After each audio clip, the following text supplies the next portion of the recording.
Welcome back to another technical deep dive here in the debug zone.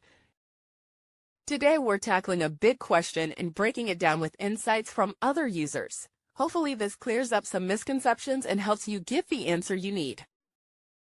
So buckle up, stay a little curious, and let's jump right in.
And that's a wrap.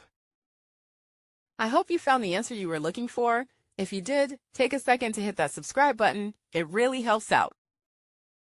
And let me know in the comments which solution worked best for you.